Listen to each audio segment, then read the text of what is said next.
On paper, a fighter jet shouldn't be able to do what the F-16 does.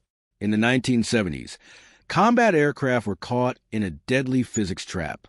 Make them stable enough for a human pilot to fly without constant correction, and they became sluggish in a dogfight. Make them unstable for razor-sharp agility, and they would tumble out of control the moment the pilot let go of the stick. Yet in February 2026, the United States rapidly deployed dozens of F-16 Fighting Falcons, part of a surge of over 50 fighter jets, to Udeid Air Base in Qatar. Why this 50-year-old design? Because its engineers solved an impossible physics problem that still lets these jets project power across the globe faster and cheaper than almost anything else in the sky. Today, we're breaking down the aviation and aerodynamics that make this deployment not just possible, but brutally effective.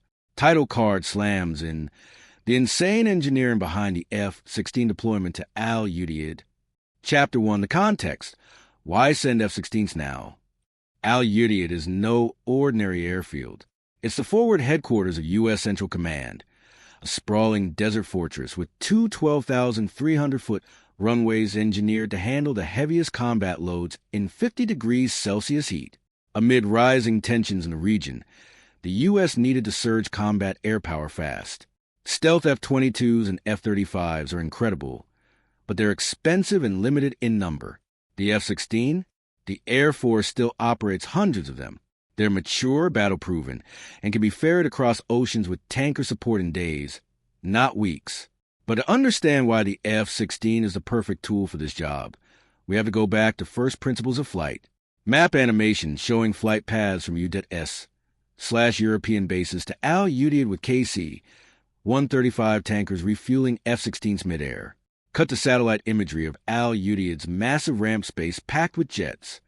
The physics constraint, stability versus agility. Every airplane has a center of gravity and a center of aerodynamic pressure.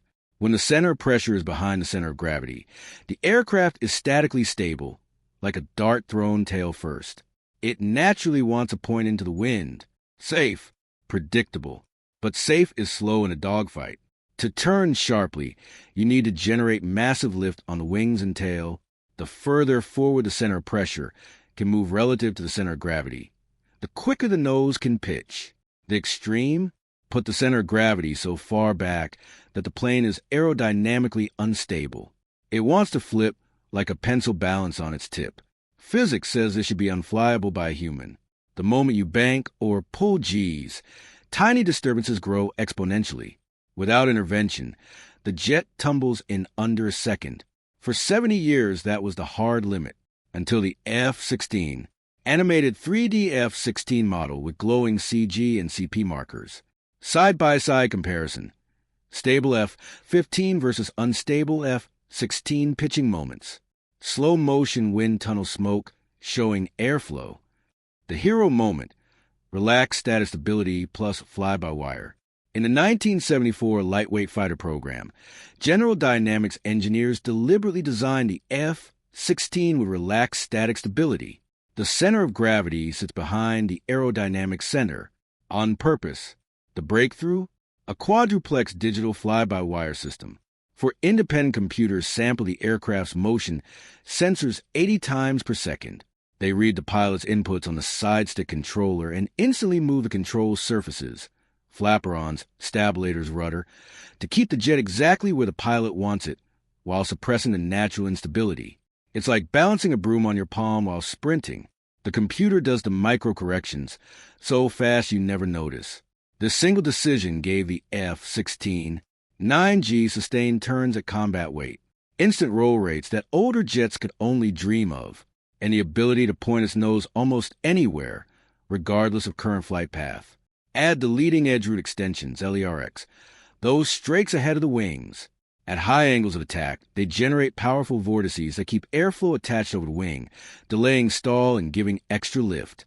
That's why the F-16 can pull extreme maneuvers without falling out of the sky. CFD simulation of vortex lift over LERX at 20-degree plus angle of attack. Cockpit POV of 9G pull with G-meter climbing. Cut to real F-16 footage of high-alpha maneuvers. Exploded view of fly-by-wire actuators and computers. The trade-offs. Real engineering is compromise. Brilliant, but not free. The fly-by-wire system requires millions of lines of code and quadruple redundancy. Lose all four computers and the jet becomes uncontrollable in under a second, a risk mitigated by independent power sources and mechanical backups, but it still demands rigorous software validation.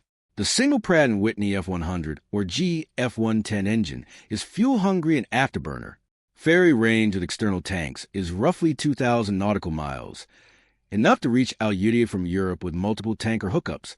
But every afterburner second burns fuel at an eye-watering rate. And operating in Qatar's desert, air density drops in 50 degrees Celsius heat, reducing lift and engine thrust. Engineers had to certify higher temperature limits and dust separation systems, so the engines don't ingest the fine sand that can erode turbine blades. Yet the trade-offs are worth it. The F-16's lightweight airframe, thanks to extensive use of aluminum-lithium alloys and composites, keeps operating costs far lower than fifth-generation jets, roughly $25,000 per flight hour versus double that for an F-35. Graph comparing F-16 versus F-35 flight hour costs and sortie rates. Animated fuel flow comparison. Thermal imaging of engine intake with sand separation baffles. Time-lapse of maintenance crews at Al Udeid in extreme heat. From design to deployment, why it works at Al Udeid. This aerodynamics package is exactly why the F-16 scales so well for rapid deployment. A squadron of 50 can be ferried in waves with KC-135 and KC-46 tankers.